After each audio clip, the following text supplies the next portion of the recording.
అందరూ దేవునికి స్తోత్రం చెప్పండి గట్టిగా. మరి గట్టిగా చెప్తారా? మరొకసారి గట్టిగా చెప్పండి.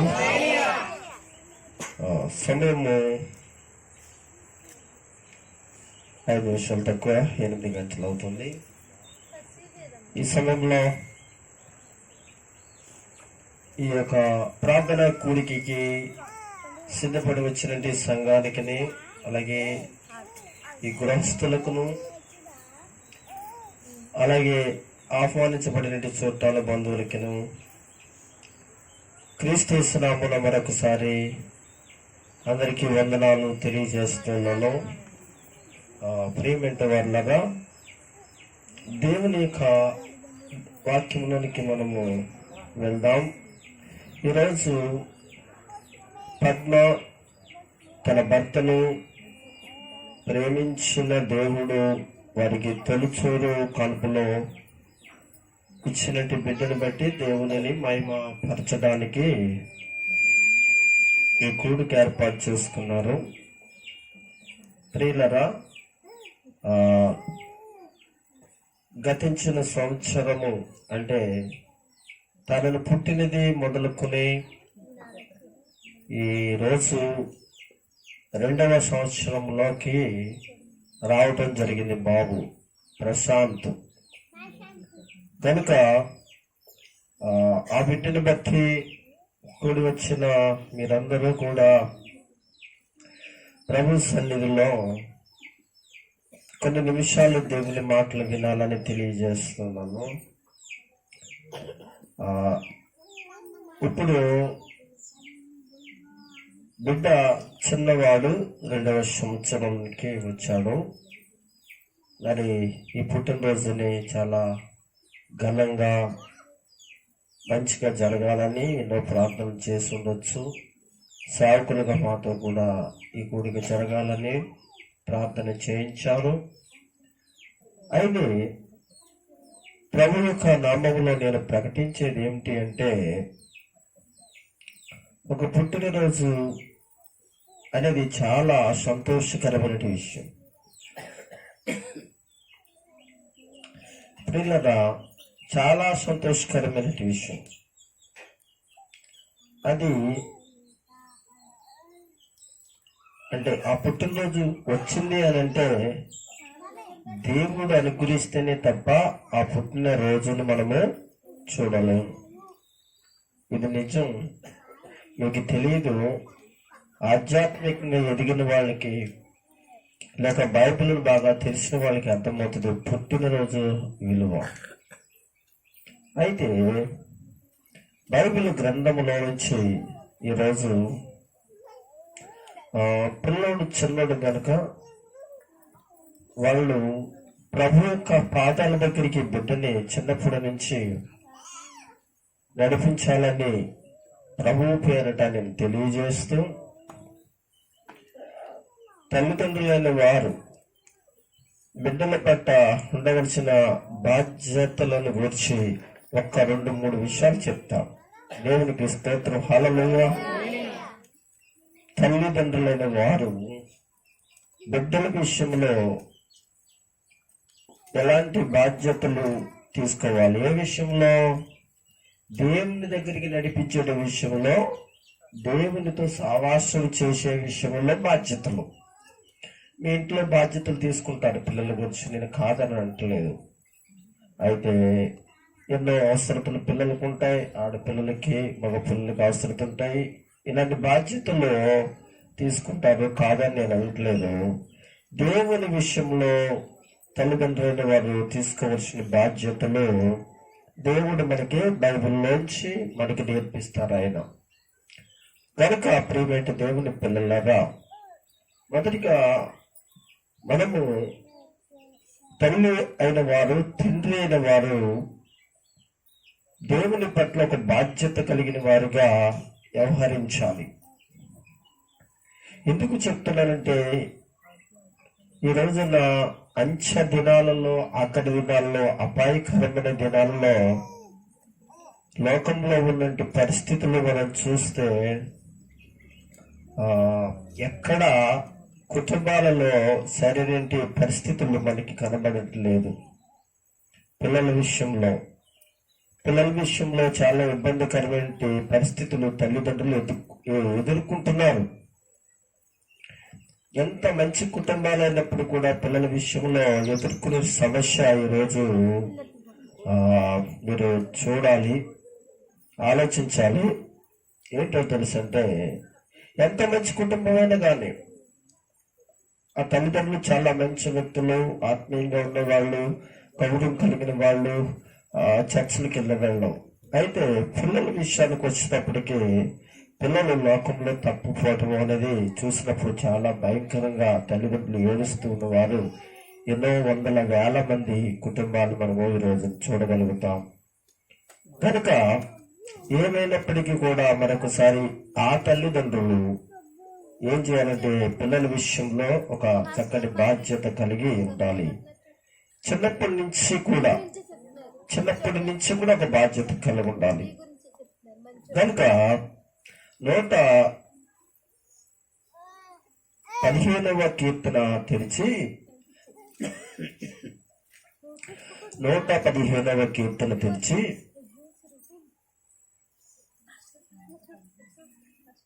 13వ వచనాన్ని చదవండి. పిన్నలనేమి పెద్దలనేమి తన యందు భయభక్తులు గలవారిని యెహోవా ఆశీర్వదించును. దేవునికి స్తోత్రం, హల్లెలూయా. విన్నారు కదా, ఏముందో తెలుసా? పిన్నలనేమి పెద్దలనేమి, తర్వాత ఏమన్నాడు? తన యందు భయభక్తులు గల వారిని యెహోవా ఆశీర్వదించును. అందరూ దేవునికి స్తోత్రం చెప్పండి. మనం ఎప్పుడు కోరుకున్నా, ఎప్పుడు ఆలోచించిన ఆశీర్వాదం గురించి ఆలోచిస్తూ ఉంటాం కదండి. అయితే పెద్దవారిని ఆశీర్వదించాలన్నా లేక పిన్నలు అంటే చిన్నలను ఆశీర్వదించాలన్నా యెహోవా యందు భయభక్తులు గల వారిని ఆశీర్వదించను అని రాయబడింది. అంటే మనం ఇప్పుడు దేవుని ఆశీర్వాదం కిందకి వస్తే అది మీ భర్త అయినా, ఒకవేళ భార్య అయినా, ఆ ఇంటిలో కొడుకైనా, కోడలైనా, అల్లుడైనా, కూతురైనా, వారికి ఇచ్చిన పిల్లలైనా ఆశీర్వాదము ఇచ్చు దేవుని దగ్గరికి రావాలి అంటూ ఇప్పుడు దేవుని సన్నిధిలో తల్లిదండ్రులకు ఒక మాట, మీ పిల్లలు ఆశీర్వదించబడాలని కోరుకోండి. మంచిదండి. నేను చెప్తున్న విషయం ఏంటో తెలుసా? బిడ్డలు ఎప్పుడు ఆశీర్వాదకరంగా ఉంటారు అని అంటే, ఆధ్యాత్మికమైన జీవితం జీవించినప్పుడు, ఆత్మీయమైన జీవితము జీవించినప్పుడు. అది ఎక్కడ దొరుకుతుంది అంటే దేవుని వాక్యం దగ్గర దొరుకుతుంది, దేవుని సన్నిధిలో దొరుకుతుంది, దేవుని సావాసం. మీరు కూర్చున్నారు చూసారు, ఈ సావాసంలో ఈ ఆత్మీయ జీవితం దొరుకుతుంది. ఇక్కడే దొరుకుతుంది కానీ బయట దొరకదు. ఒకవేళ బయట ఏదైనా సావాసం దొరికితే నిన్ను పాడు చేసే సావాసం, నిన్ను దేవునికి దూరం చేసే సావాసం, ఇంకా చూస్తే నిన్ను సంపూర్ణముగా పాడు చేసేటంటే సావాసమే దొరుకుతుంది. కనుక ఈరోజు నా దేవుని పిల్లలు అంటే మీ పిల్లలు, మీ కుటుంబంలో మీ బిడ్డలు పట్ల బాధ్యత తల్లిదండ్రులకు వాళ్ళు చిన్నప్పటి నుంచి కూడా ఉంటే వారికి ఏం నేర్పించాలంటే దేవుని కూర్చిన మాట నేర్పించాలి. చిన్నప్పుడే వందనాలు చెప్పమని, చిన్నప్పుడే అలలు చెప్పమని, చిన్నప్పుడే ఎవరైనా వస్తే పాస్టర్ గారని చెప్పమని, లేకపోతే ఎవరైనా వస్తే ఇలాగ దేవుని పేరట ఈ పిల్లలకు మనం నేర్చుకున్న దేవుని సంగతులు వాళ్ళకి నేర్పించాలి. నాకు తెలుసు, నేను యేసు ప్రభు నమ్మకముందు నాకు తెలుసు. నేను ఎక్కడికైనా ఎప్పుడు వెళ్ళినప్పుడల్లా చిన్నపిల్లలకి ఇలా నేర్పిస్తుంటది. అదే కాలెత్తి తిన్నాం తాపని ఏం చేయాలంటే కాలెత్తి తిన్నాల. అమ్మమ్మ ఒంగుతల నడుం మీద తన్ను ఈ నేర్పించుకోండి. దేవుని పిల్లలారా, మనము ఇంకా ఇలా తిట్టు, అత్త వచ్చిందిరా ఇలా తిట్టు, మాయ వచ్చాడురా ఇలా తిట్టు వద్దు దయచేసి. ఇది ఈ లోకంలో మన పిల్లలు పాడవడానికి ముఖ్యమైన ఉపదేశకులుగా ఉన్న తల్లిదండ్రులు. అసలు బిడ్డలకు మొట్టమొదటిగా ఉపదేశకులు లేక మాస్టర్ ఎవరంటే ఒక తల్లి తర్వాత తండ్రి తర్వాత తల్లి, వీళ్ళిద్దరు మాత్రమే కుటుంబంలో ఉపాధ్యాయులు అయి ఉన్నారు. అంటే ఒక స్కూల్లో ఒక ఉపాధ్యాయుడు ఏ విధంగా ఆ స్కూల్ పిల్లలకు చక్కటి పాఠాలు నేర్పించి వాడు రేపన్న రోజున ప్రయోజకుడు అవ్వడానికి ఎంత కష్టపడతాడో, అలాగే తల్లి తండ్రులు ఏం చేయాలో తెలిసింది, వారి నోట నుంచి వచ్చిన ప్రతి మాట నేర్చుకునేది బిడ్డడు. దేవునికి స్తోత్రం, హల్లెలూయా కదా. అప్పుడు ఇక్కడ కూర్చొని చిన్నపిల్లలు ఉన్నారు కదా, అల్లెలు చెప్పారు కదా, మీరు అందరూ చెప్పారు కదా, మీతో కూడా కలిసి ఏం చేస్తారో అల్లెలు చెప్తారా లేదా? చెప్తారు. అంటే అల్లెలుయ్య అంటే మీకేంటో తెలుసు కదా, అల్లెలుయ్య అంటే వాళ్ళకి చిన్నపిల్లలకి తెలియదు. అంటే మీతో కలిసి వాళ్ళు ఏం చేశారు? అల్లెలు చెప్పారు. దాన్ని ఏమన్నారంటే కోశ విద్య అన్నారు. కోశ విద్య అంటే అలా తెలియకోకుండా ఏం చేస్తున్నారు మనతో కలిసి అలా చెప్పమన్నారు కదా, అలా చెప్తున్నారు కదా, మనం కూడా చెప్తే బాగుంటుందని ఏంటంటే అన్నాడు. కానీ మీరు కోశ విద్యలో పాడు మాటల్లో మాట్లాడుతున్నప్పుడు వాళ్ళు కూడా ఏం చేస్తారంటే కంపల్సరీ మన కూడానే ఉంటారు. మనం అంటారా అమ్మ అలా తిట్టింది కనుక మనం తిట్టకపోవడం ఏంటి అని చెప్పేసి వెళ్తున్న వాటితో ఏమంటాడంటే లేక అంత ఆడుకుంటూ ఉంటాడు, అదే మాటలు మాట్లాడుతాడు. శివరాత్రికి ఆ పిల్లలు ఏమవుతారంటే శారీరకంగా ఎదుగుతారు తప్ప ఆధ్యాత్మికంగా ఎదుగుతారు. అలాంటప్పుడు ఎదగలిగినప్పుడు ఆశీర్వాదం ఎలా పొందుతారు వీళ్ళు? అసలు మన పిల్లలు కేకేసినప్పుడు అలా చేసినప్పుడు మనం మొట్టమొదటిగా మన పిలుపు ఎలాగుంది? బూతులే కదా. అవును, పిల్లోడు అన్న తర్వాత అల్లరి చేసి ఎవరు అల్లరి చేస్తారు చెప్పండి? పెద్దలు అల్లరి చేస్తారా? ఒక మాట చెప్పండి. అల్లరి చేసేది ఎవరు? పిల్లలే అల్లరి చేస్తారు. చర్చలో కొన్నిసార్లు అల్లరి చేస్తూ ఉంటారు. అప్పుడు నేనేమంటాను, పిల్లలు కొట్టుకండి అంటాను. అల్లరి చేసేవాళ్ళు వాళ్ళే. కానీ అల్లరి లోంచి బయటికి రావాలి అంటే తల్లిదండ్రులు ఏం చేయాలో తెలిసి అంటే దానికి కూడా కొన్ని టెక్నిక్ ఉంటుందండి. కొన్ని టెక్నిక్ ఉంటుంది. ఆ టెక్నిక్ ప్రకారం వాళ్ళు ఏం చేయాలంటే అల్లరి మానిపించాలి. తర్వాత ఏమో అన్ని తిట్టకుండా ఉండాలి. మనం తిట్టాడికి ఎలా ఉంటుంది చిన్నప్పుడు, ఇది ఏదో పెద్ద ఇజ్జానికి ఏం చేస్తాడంటే వాడు కూడా ఆడ మనసులో పెట్టుకుంటాడు. ఒక రోజున ఏం చేస్తాడంటే ఎంతో అమ్మని కేకేసి మరీ తిడతాడు, ఎంతో బాబుని కేకేసి మరీ తిడతాడు. దేవుని స్తోత్రం చెప్తారా? గనుక దేవుని పిల్లల మారాలండి. మన పిల్లలు బాగోవాలంటే మనం మారాలండి, మన మాట మారాలండి మొదటిగా. అందుకని నేను మొదటిగా అంశం చెప్పింది తెలుసా? అనగా తల్లిదండ్రులైన వారు పిల్లల విషయంలో బాధ్యత. నిజమేనండి, వాళ్ళకి మంచి బట్టలు కొనిస్తున్నాం, మంచిదేనండి మంచి ఆహారాన్ని వాళ్ళకి ఇస్తున్నాం, మంచిదేనండి వాళ్ళకి మంచి సహాయం చేస్తున్నాం, వాళ్ళకి కావాల్సినంత చేస్తున్నాం. మంచిది తల్లిదండ్రులుగా చెయ్యి. కానీ అయితే అలా చేస్తూ ఉండగానే దేవుని పిల్లలారా, మనము కూడా మాట్లాడుతున్న మాట, మనము నడుస్తున్న తీరుము వారి జీవితాలలో ఆశీర్వాదకరంగా ఉండాలి తప్ప మనము మాట్లాడేది, మనం నడిచేది వాళ్ళకి కీడుగా ఉండకూడదు. మీకు అర్థమవుతుందని? మనం నడిచేది, మనం మాట్లాడేది, మనం ఆలోచించేది, మనం చేసే పనులు ఉంటాయి చూసారా, అవన్నీ ఎప్పుడు కూడా దేవుని పిల్లాడు లేకపోతే కుమారుడు ఎప్పుడు కూడా తల్లిదండ్రులు ఎప్పుడు కూడా ఫాలో అవుతూ ఉంటాడు.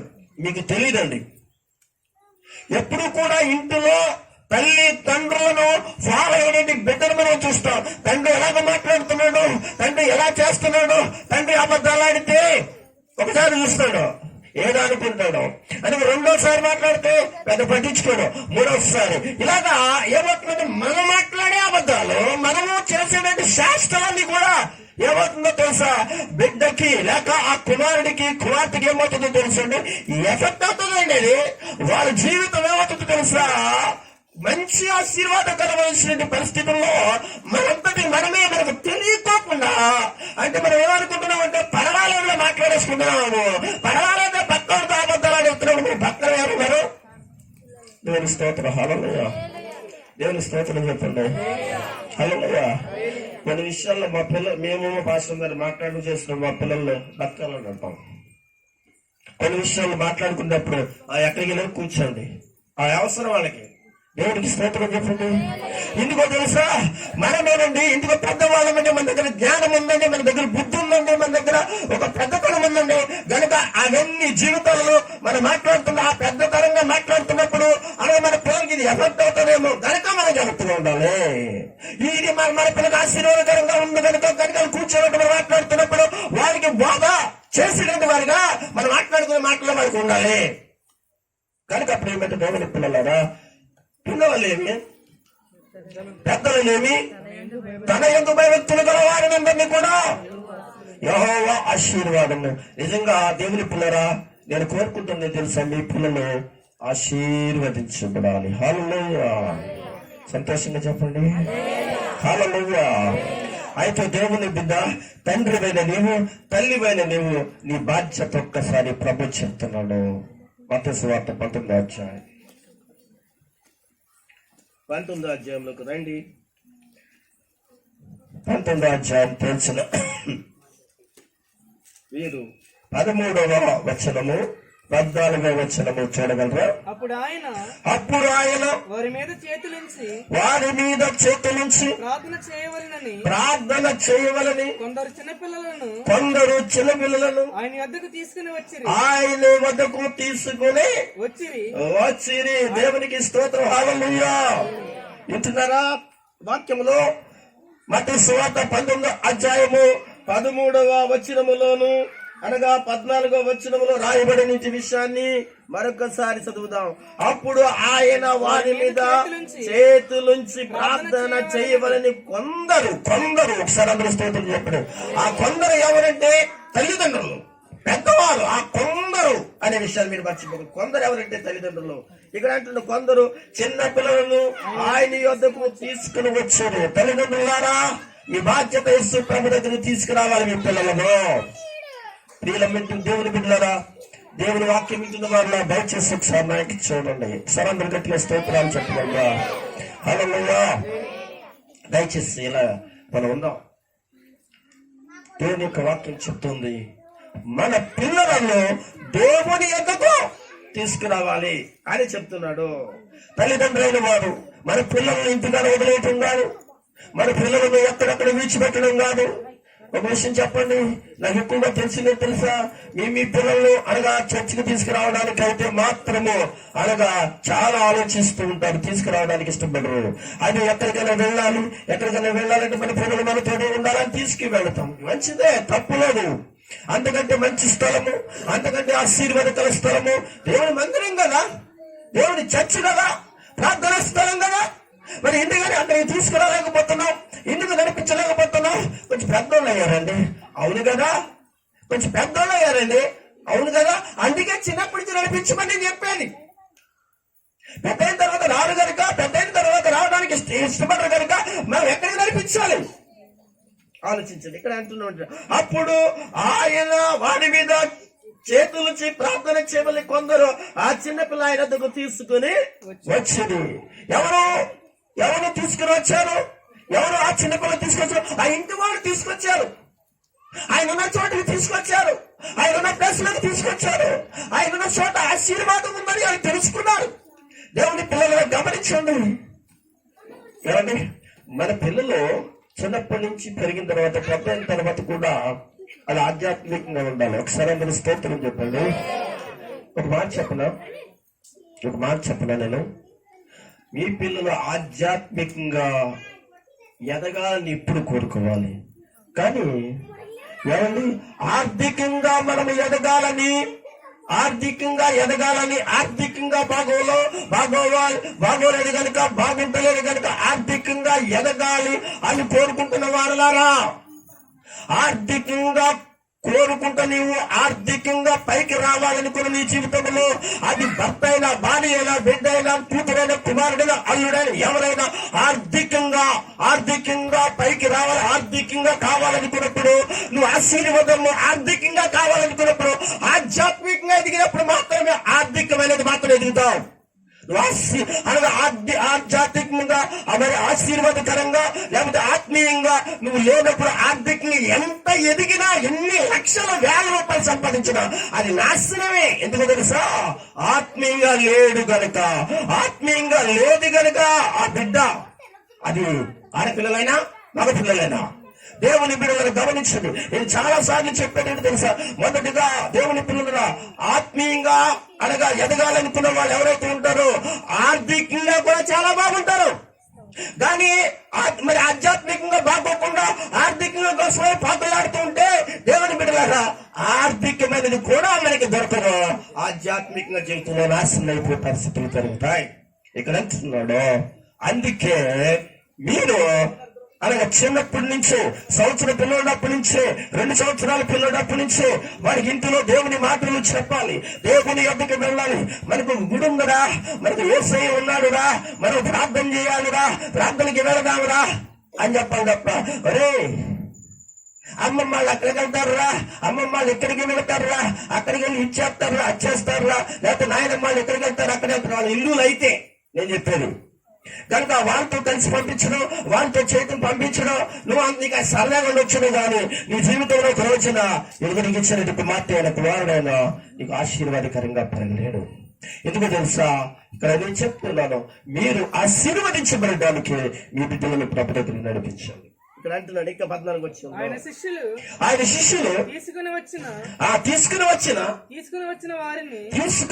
వారిని గద్దింపగా యేసు చిన్న పిల్లలను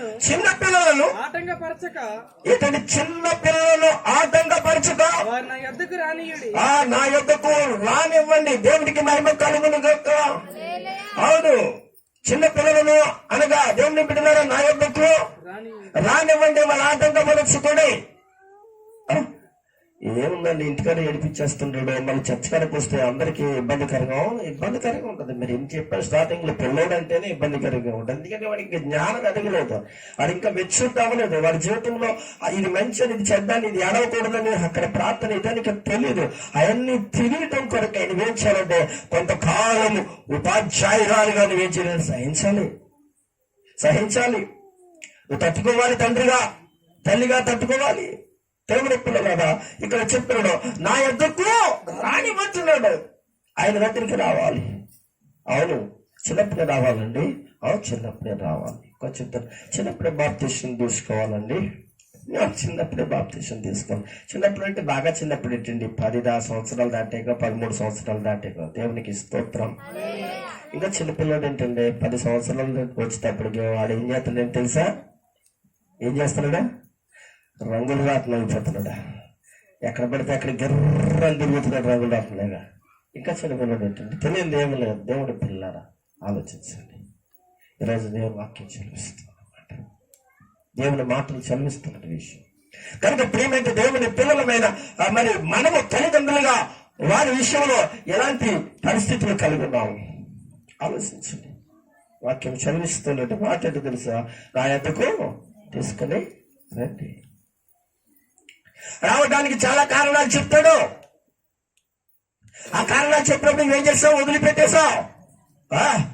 అది కారణాలు ఎందుకు చెప్తున్నాడో తెలుసా? సాతానుడు కారణాలు ఎందుకు చెప్పిస్తున్నాడో తెలుసా? వాడిని బయటికి లాగడానికి, లోకం తిరగడానికి, దేవుని దూరం చేయడానికి. ఆ విషయం తల్లిగా నీవు, తండ్రిగా నీవు గమనించాలి కదా. అవును, కారణాలు చెప్తాడు. నాన్న చెప్తాడు, ఇంకొకరి చెప్తాడు, ఏదో రకంగా చెప్తాడు. దేవుడికి ఇస్తాం. బళ్ళకి ఎగ్గొట్టాలనుకున్నవాడు ఏం కారణాలు చెప్తాడు? మేస్టర్ కొడతాడని చెప్తాడు, మేస్టర్ ఏం చేస్తున్నాడు, పిల్లలు కొడతాడు, ఇంకోటి చెప్తాడు. ఎందుకు తెలుసా? వాడికి అది అవసరం లేదు. కానీ అది అవసరమైన సంగతి నీకు తెలిసింది కూడా ఏం చేస్తావో తెలుసా? చాలా జాగ్రత్తగా పంపిస్తావు స్కూల్కి. అయితే శారీరకంగా నీ ఆలోచిస్తున్నాడు సోదరి సహోదరుల ఆధ్యాత్మికమైన జీవితంలో ఈ లోకంలో పడిపోకుండా మరి బాగుపడడానికి అనగా ఆ మాటలు ఈ మాటలు మరలా నీకు ఇంకా ఆలోచించండి. చాలాసార్లు ఈ విషయాలు రాలేదా నీ జీవితంలో? ఎన్నిసార్లు చెప్పలేదు ఆ విషయంలో? ఎవరు చెప్తాడు, ఎవరి గురించి చెప్తాడు? అప్పుడప్పుడు చెప్తూ ఉంటారు, యమన బిడ్డలు చెప్తూ ఉంటారు, అరే సరేలా కనుక నువ్వు అలా ఉండాలి ఇలా ఉండాలి కనుక ఆయనకు మించి ఉండాలంటే ఇంక ప్రేమించాలి బాయ్ కనుక నీకు ఒక నువ్వు నువ్వు ఆ విషయంలో చాలా జాగ్రత్తగా మరి లేకపోతే ఈ విషయంలో ఇలా ఉండాలంటే మంచిగా ఉండాలి అని దానికి మళ్ళీ యవన బిడ్డలకి వారి వారి యొక్క మనసులో వచ్చిన అభిప్రాయాలను పరిస్థితులను యేసు ప్రభులు వారి యొక్క నామములో వాళ్ళు నడిగినట్లుగా రేపు వారు బ్రతుకున్నట్లుగా ఏమని వారి కొరకు ఆ విషయాలు చెప్తూ ఉంటాం. కనుక దేవుని పిల్లలారా గమనించండి, చాలా పర్యాయాలు చర్చికి రావడం విషయంలో రేపన్న దినాలలో రేపు వస్తున్న దినాల్లో చిన్నప్పుడు వస్తాడు, 2వ సంవత్సరంలో తీసుకొస్తారు, మీరు 3వ సంవత్సరంలో తీసుకొస్తారు, 4వ సంవత్సరంలో తీసుకొస్తారు. 20 సంవత్సరాలు గడిపిన తర్వాత వాడు ఎదుగుతున్న తర్వాత వాడు అనగా ఈ లోకంలో దేవుని బిడ్డలారా అనేక మందితో పరిచయాలు కలిగిన వాడుగా ఆ యొక్క ఆడపిల్లైన మగ పిల్లలైనా కలిగిన వారిగా కొన్ని సందర్భాలను ఏం చేస్తారంటే మీరు వెళ్ళండి రేపు వారం వస్తారు అని చెప్పి మాటలు మాట్లాడుతున్నప్పుడు ఆ ఒక్క వారానికి కూడా మీరు ఏంటి ఆ వారానికి లేదా ఆ రోజు ప్రార్థనకి ఆ రోజు పరిస్థితులకి అది అసలు అవకాశం మీరు ఇవ్వకూడదు. చాలండి, చిన్న అవకాశం చాలండి సాతానుడు మన ఇంటిలో తాండమనడానికి, మన ఇంటిలో ఇబ్బంది చేయడానికి, మన ఇంటిలో అనగా పరిస్థితులను రకరకాలుగా కొల్లగొట్టడానికి, మనశ్శాంతి లేకుండా చేయడానికి ఒక్క సమయము ఏదో ఒక వారం అవసరం లేదు, 1 గంట చాలండి. దేవునికి స్తోత్రం, హల్లెలూయా. ఈ విషయాలను ఎందుకు చెప్తున్నానంటే దేవుని పిల్లలారా, పుట్టినరోజు సందర్భం కనుక దయచేసి నేనంటున్నాను, మొట్టమొదటిగా తల్లిదండ్రులు ప్రార్థన కలిగి ఉండండి, వాక్యం కలిగి ఉండండి. మీకున్నటి ఆ యొక్క వాక్యము ప్రార్థన మీ పిల్లలకి నేర్పించండి, వాళ్ళ మీ దగ్గర పెట్టుకోనండి. ప్రభుని గురించి వాళ్ళకి తెలియకపోయినా అలాగ తెలిసేటి విషయాలు వాళ్ళకి అర్థమయ్యే వరకు కూడా వాళ్ళకి చెప్పండి. వాళ్ళు నానాటికి అభివృద్ధి పొందుతుండగా వారి జీవితంలో ఏదైతే ఇత్తుతున్నావో అది ఏం చేస్తుంటే మొక్కై అది ఒక చెట్టై అది ఫలించి ఏమవుతుందో తెలుసా, దేవుని కొరకు బ్రతకడానికి ఒక యోగ్యురాలిగా ఉండడానికి ప్రభు సిద్ధపరుస్తాడు. అదేనండి యెహోవా ఆశీర్వాదం. దేవునికి స్తోత్రం కలుగును గాక. ఇస్తున్నారా ఏమిటి నా దగ్గరికి రానివ్వండి ఆటంకపరిచేవారు, ఇక్కడ అంటున్నాడు కదా, చదవండి. ఆటంకపరిచేవారు ఉంటారు. యేసు చిన్నపిల్లలను ఆటంకపరచక వారు నా యొద్దకు రానియుడి, పరలోక రాజ్యం ఇలాంటి వారిని వారితో చెప్పారు. పరలోక రాజ్యము ఇలాంటిది. ఇంకో చోట అయితే వారిని ఆటంకపరిచేవారు ఉన్నారని అంటాడండి. ఎక్కడంటే మార్కు సువార్త 10వ అధ్యాయం చూడు, అక్కడ కూడా ఒక్క మాట 2 మాట చదువుకుంది. 13-14 10వ అధ్యాయం మార్కు సువార్త 13-14. చిన్న బిడ్డలను ముట్టవలనని కొందరు చిన్న బిడ్డలను ముట్టవలని కొందరు ఆయన యొద్దకు తీసుకుని వచ్చారు. అయితే శిష్యులు వారిని గద్దించిరి. యేసు అది చూచి కోపపడి, చూసారా ఆటంకాలు ఉంటాయండి, ఆటంకాలు యేసు అది చూసి కోపపడి చిన్న బిడ్డలు నా యొద్దకు రాని, చిన్న బిడ్డలను అనగా ఎందుకు మీరు కోపపడుతున్నారు, ఎందుకు మీరు ఆటంకపరుస్తున్నారు, ఎందుకు రానివ్వండి, వారిని ఆటంకపరచవద్దు, మీరు ఆటంకాలు పెట్టవద్దు. వాళ్ళకి దేవుని రాజ్యం ఇలాంటి వారిది, దేవుని రాజ్యములోనికి అనగా దేవుని రాజ్యం ఇలాంటి వారిని ప్రభు అయిన దేవుడు చదివిస్తున్నాడు. హల్లెలూయా. దేవుని పిల్లలారా, ఈరోజు ప్రభు సన్నిధిని కూడిన మీరందరూ కూడా ఒకప్పుడు మీరందరూ కూడా దేవుని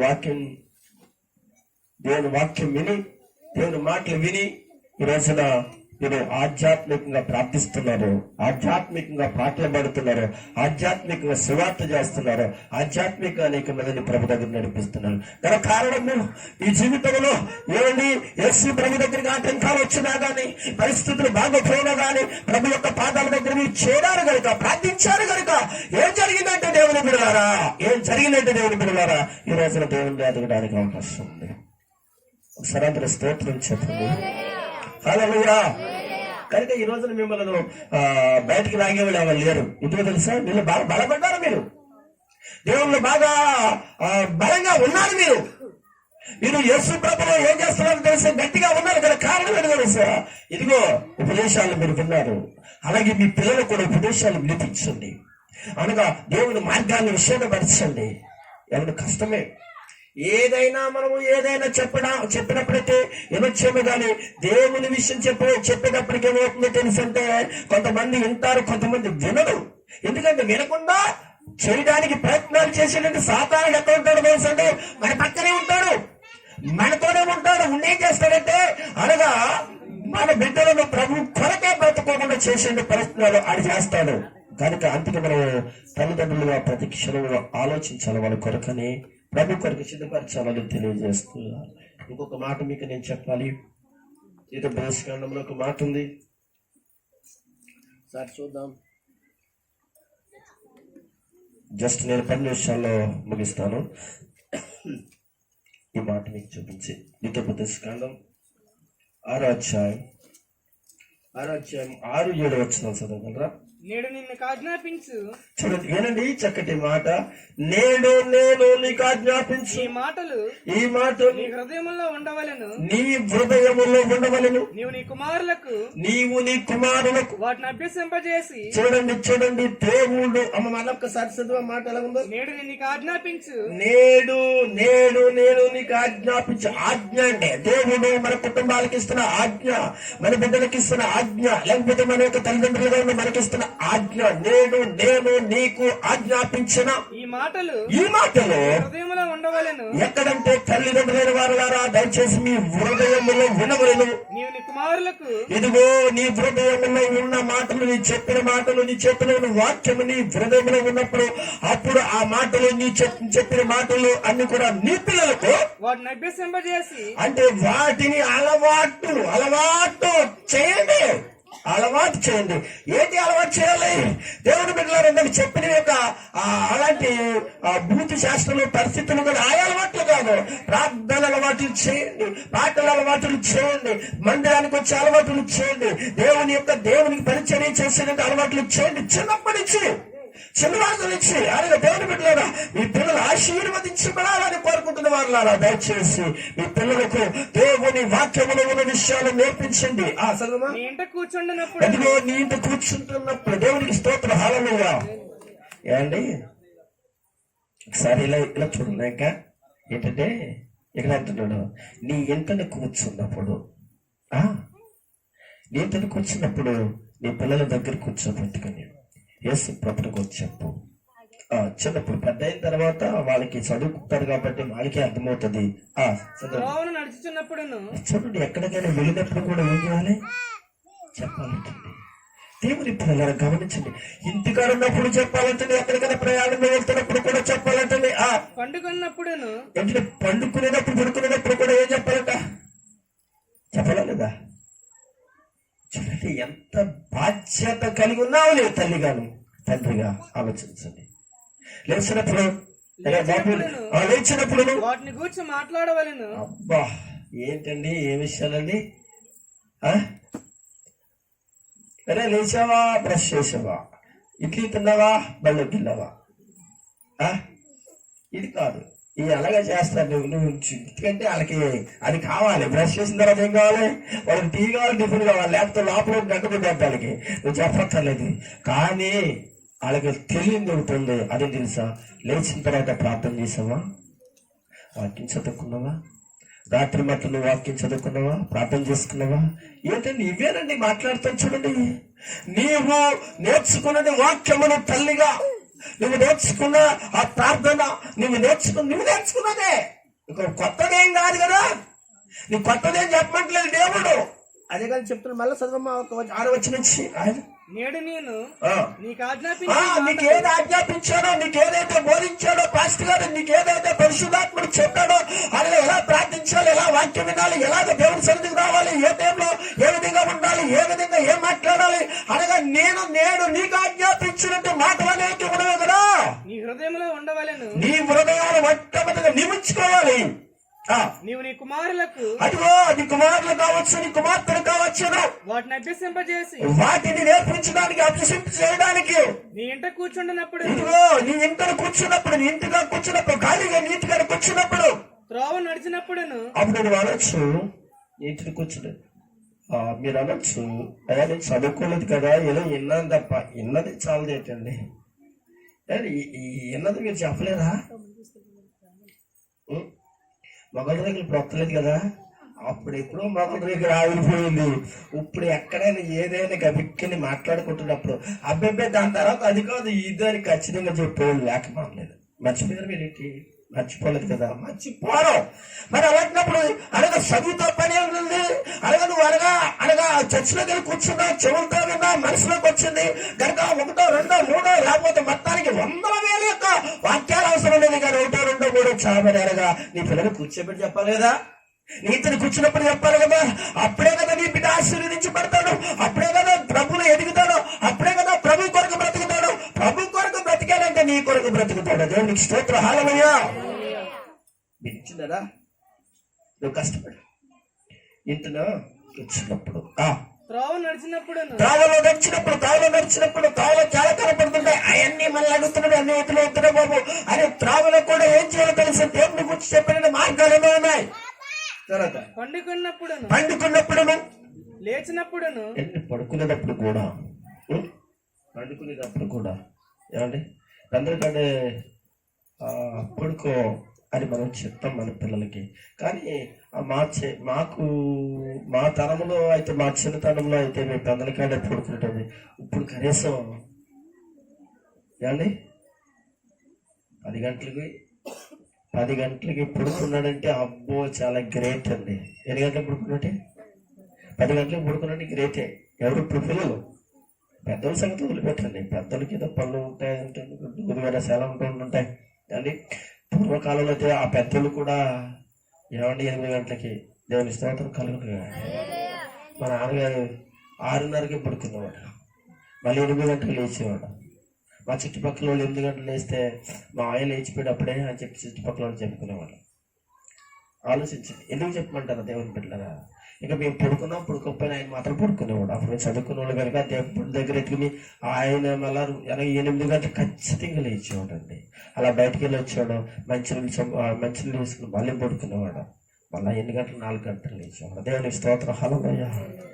ఎందుకు ఈ విషయాలు చెప్తున్నానంటే, రాత్రి దేవుని పిల్లరా, రాత్రి ఎంత ఆలోచించండి, ఎంత టైం ఈ రోజున దేవుని బిడ్డలు. ఒకప్పుడు లైట్లు లేని సమయంలో అనగా చదువు కొరకు లేదా మంచి కొరకు పాకులు ఆడాలనుకున్నారు. ఇప్పుడు ఎక్కడ చూసిన లైట్లు, కరెంటులు, అనగా మంచి విషయాలు మన ముందు కనపడుతున్నప్పటికి కూడా వాటిని మానేసి ఏం చేస్తున్నారో తెలుసా?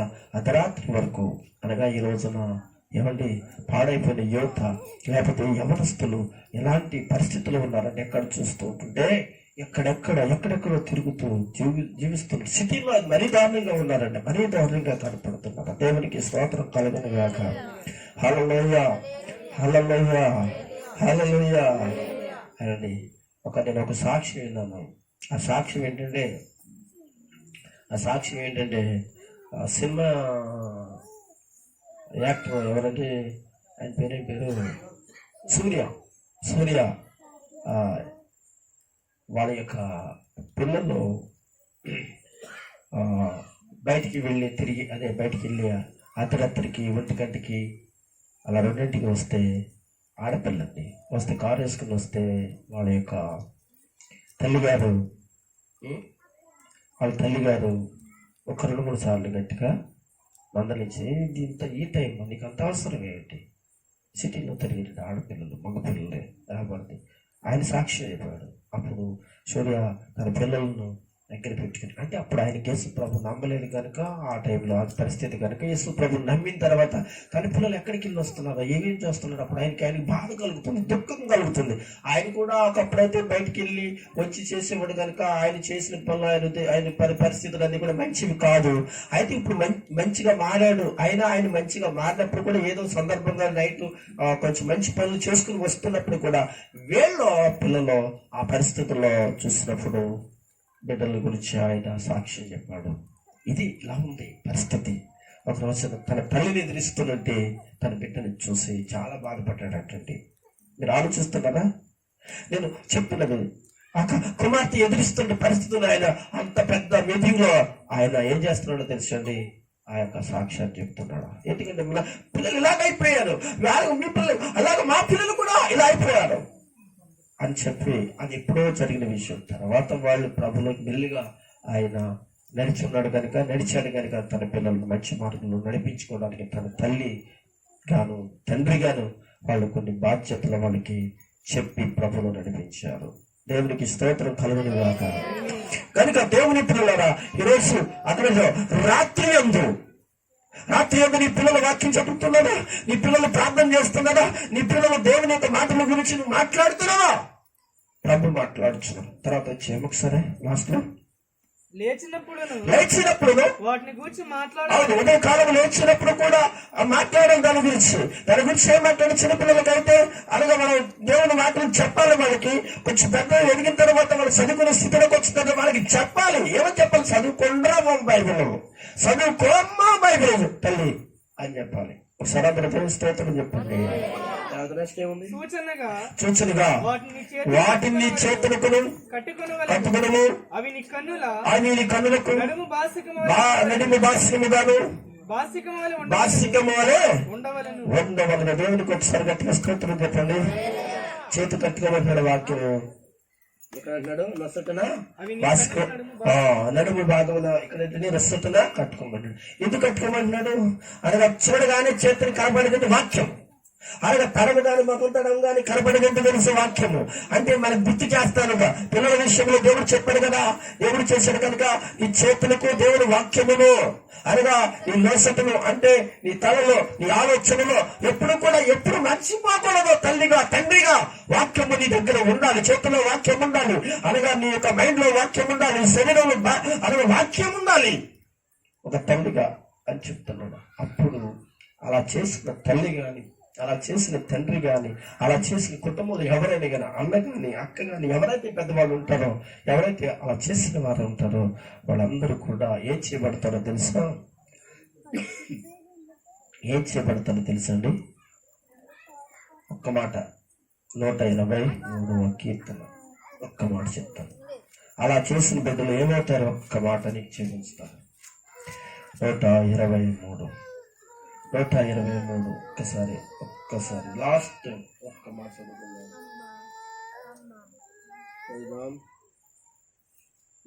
3వ వచనం చదువుతారా? 123 కాదు 127. చూడండి, కుమారులు యెహోవా అనుగ్రహించు స్వాస్థ్యము, గర్భఫలము ఇచ్చే బహుమానమే. యవన కాలమందు పుట్టిన కుమారులు బలవంతుని చేతిలోని బాణముల వంటి వారు. దేవుని స్తోత్రం. ఎలా ఉంటారో తెలుసండి? దేవుని చేతిలో బలవంతులుగా ఉంటారు. ఇప్పుడు నేను ఇంతకుముందు చెప్పిన విషయాలు ఏమున్నాయో అవన్నీ మనం బాధ్యత కలిగిన వారిగా, మన పిల్లల విషయంలో ఆలోచన కలిగిన వారిగా మనం ఉంటే అతడు ఎవరి చేతిలో యేసయ్య చేతిలో బలవంతుడైన యేసు ప్రభువు చేతిలో ఒక ఆయుధముగా ఉంటాడు. అనేక మందిని ప్రభు తట్టు తిప్పుతాడు. కనుక అలాగూ చేయాలి అంటే చిన్నప్పటి నుంచి కూడా బిడ్డల విషయంలో శ్రద్ధ కలిగి ఉందాం. అలా నడిపిద్దాం. ప్రభు రాకడ కొరకు సిద్ధపడదాం. ముఖ్యంగా దేవుడు అనుగ్రహించింది గర్భఫలం కనుక ఆ గర్భఫలాన్ని పాడు చేసుకోకండి. చక్కటి మాట ఉంది బైబిల్లో, చెప్పడం సమయం కాదు కానీ నీ గర్భనిధి జాగ్రత్త అంటాడండి. దేవునికి స్తోత్రం. ఏ నిధి అంటున్నది? బైబిల్లో చెప్పండి, నీ గర్భనిధి జాగ్రత్త. పాడైపోతుందేమో. నిధి అంటండి, నిధి నీ బిడ్డల నిధి అండి. నిధి ఎవరైనా దొంగిలిస్తే కుదురుతుందా? అయితే సాధారణ దొంగిలించేస్తున్నాడే. నీకు ఆలోచించిన ఆడపిల్లలకు మోపిల్లని దొంగిలించేస్తున్నాడా? జాగ్రత్త, నిధి నీ గర్భనిధి అంటాడండి. ప్రవక్తల గ్రంథాల్లో రాస్తాడు ఈ విషయం. కనుక దయచేసి అలాంటి నిధిని జాగ్రత్త పెట్టుకోండి. దేవుని కొరకు ఆ నిధిని ఉపయోగించండి. ప్రభు మిమ్మల్ని మీ బిడ్డల్ని వాడుకుని సిద్ధపరచు. దేవుడి మాటలు దీవించుగాక. ఆమేన్, ఆమేన్, ఆమేన్.